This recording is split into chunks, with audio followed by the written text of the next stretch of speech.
মেয়েটাকে জিজ্ঞেস করলো যে তুমি বুরখা গায়ে দিয়ে মদের দোকানে মদ কিনতে আসলে কেন? এমন সময় মেয়েটা বললো এটা একটা ষড়যন্ত্র। এটা কি কি ষড়যন্ত্র আমি তা বলবো না। কথা বুঝতে পারেন? এখন কথা হচ্ছে যে বুরখা গায়ে দিয়ে মদ কিনতে গিয়েছে একজন হিন্দু মহিলা, এর জন্য ইসলামের কোনো ক্ষতি হবে না, কোরআনের কোনো ক্ষতি হবে না, ইমানদারদের ইমান নষ্ট হবে না। তবে মুসলিমদেরকে একটা বিভ্রান্ত করে রাইট লেগে যাক, একটা রাইট শুরু হোক, এর জন্য তাদের একটা চক্রান্ত চলছে। সেই চক্রান্তে আমরা পড়বো না বলি ইনশাআল্লাহ, ইনশাআল্লাহ। কথা বলতেছিলাম কি যে সেই ডোমপুরের মাটিতে আমি যখন ঘোড়ামারা মাদ্রাসায় আব্দুর রাকিবকে বললাম যে আপনার নামটা পেপারে দিয়েছে পলাতক শিক্ষক, এই মাদ্রাসায় পালিয়ে বেড়াচ্ছে, মাদ্রাসা থেকে পালিয়ে বেড়াচ্ছে, এরকম কথা বললো কেন? তো মৌলানা আব্দুর রাকিব সাহেব বললেন देखिए मौलाना हम तो थोड़ा सा के लिए कृष्णनगर गए थे। कृष्णनगर বলে একটা জায়গা আছে, সেখানে গেছিলাম। তো সেখানে আমি ডাক্তারি প্র্যাকটিস করি, কিন্তু এরাই এসেছিল আমাকে আমার বাড়িতে গেছে, আমার ঘরের লোকেরা বলেছে উনি নেই।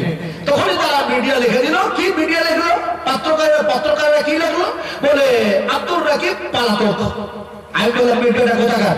মিডিয়াটার বাড়ি হচ্ছে ডোমকল। সে একটা মুসলিম মিডিয়া। চিন্তা করুন, একটা মুসলিম মিডিয়া হয়ে ভালো তদন্ত না করে একটা আলেমকে দোষী সাব্যস্ত করলো, আর কেন্দ্র থেকে শুরু করে সারা ভারত থেকে শুরু করে বিভিন্ন দেশ, বিভিন্ন এলাকায় তার নামটা ছড়িয়ে বললো বলে আব্দুর রাকিব পলাতক। অন্যায় যদি কেউ করে, সন্ত্রাসের কাজ যদি কেউ করে, সর্বপ্রথম তাকে সাজা দেওয়ার ফায়সালা দিয়েছে ইসলাম। ইসলাম বলেছে কেউ যদি অন্যায় করে, অন্যায়ের তার যাবে করে সাজা দিতে হবে। অন্যায় যদি কেউ করে তার পানিশমেন্ট তাকে দিতে হবে, জরিমানা করতে হবে। তোমরা কি বলবে? তোমরা কি বলবে? ইসলাম কখনো সন্ত্রাসকে পছন্দ করে না, ইসলাম কোনোদিন আতঙ্কবাদ পছন্দ করে না, ইসলাম কোনোদিন চুরি পছন্দ করে না, ইসলাম কোনোদিন বেপরদায়ী পছন্দ করে না, ইসলাম কোনোদিন মদ্যপান পছন্দ করে না, ইসলাম কোনোদিন জুয়া চাষ পছন্দ করে না, ইসলাম কোনোদিন নারী ধর্ষণ পছন্দ করে না। ইসলাম কোনোদিন এমনি করে দেখা যায় এমনি করে কোন প্রকারের অন্যায়কে আশ্রয় দেয় না। এর নাম হলো ইসলাম।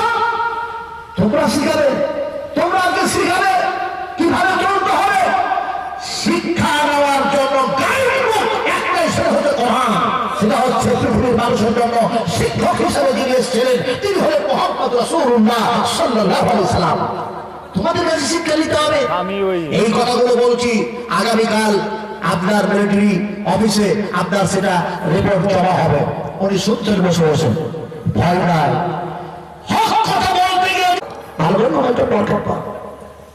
ওই জায়গায় শুধু গোলমাল করলো না, ও বলছে সাবে আল্লাহ হুলে মানে হবে না, বলছে সাবে আল্লাহ হুলে মানে হবে না।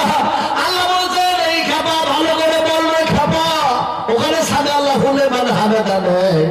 হনুমানের মন্দির অনেক তৈরি করা হয়েছে, আসল মন্দিরটা তৈরি করো। ওই জায়গায় বলতে হবে সামি আল্লাহু লিমান হামিদা, লিমান হামিদা। তো বলছো হুলে মানে হবে না, কত বলবো, কত বলবো, বলছো হুলে মানে হবে না। অথচ ওই জায়গায় কত বড় মারাত্মক ভুল। এইভাবে যদি নামাজ পড়েন, নামাজ খুব তাড়াতাড়ি কবুল হবে নাকি? হায় হায়, আজকে আমি সে ব্যাপারে বলতে পারলাম না। আসসালাম আসসালাম, রাসূল বলছেন এই নামাজের জন্য আমি মার খেয়েছি, এই নামাজের দাওয়াত দিতে গিয়ে আমি মানুষের কাছে অপমান হয়েছি, আমি অপদস্থ হয়েছি, আমি বিতাড়িত হয়েছি, আমি সব যেন ঘর বাড়ি ত্যাগ করতে হয়েছে এই নামাজ এক আল্লাহর সিজদা করার জন্য। আল্লাহু আকবার, আল্লাহু আকবার করতে হবে। এখন দেখা যায় আলোচনা যেটা করছিলাম, জামাইটা যেন বলছে বাড়ি যাব, ওর মেয়ে তো করে খাওয়াবে। তো বলছে শাশুড়ি আম্মা আসসালাম আলাইকুম, আসছি। সালামটা ভুল করে দিল। শাশুড়ি মনে মনে ভাবছে জামাই সালাম দিচ্ছে, কম ব্যাপার। তো শাশুড়ি বলছে আবার এসো বাবা, আবার এসো, আবার এসো। হ্যাঁ, তো জামাইটা বলছে যখন শাশুড়ি এত আদর করে ডাকছে আবার এসো, আবার এসো। তো এই সবাই খাবারটা করে কি খাওয়া ছিল নামটা একটু জেনে ভালো, মানে কি খাবার করে খাইয়েছে ওই নামটা ও জানে না। তো জিজ্ঞাসা করছে শাশুড়ি আম্মা ওই যে খাবারটা করে সন্ধ্যাবেলায় খাওয়ালেন রাতের বেলা, ওই খাবারটার নাম কি? ও শাশুড়ি হচ্ছে বাবা রে বাবা, তাহলে জামাই খাবারটা গেছে নামও জানে না, তার মানে ও ঠাকুয়াও জানে না, পুয়াও জানে না, আদাসাও জানে না। তো শাশুড়ি দেখলো আমরা তো ওগুলো জানি, তো জামাই যখন জানে না তো একটা নতুন নাম বলে দিল, বলে খাবারটার নাম হলো পাকান।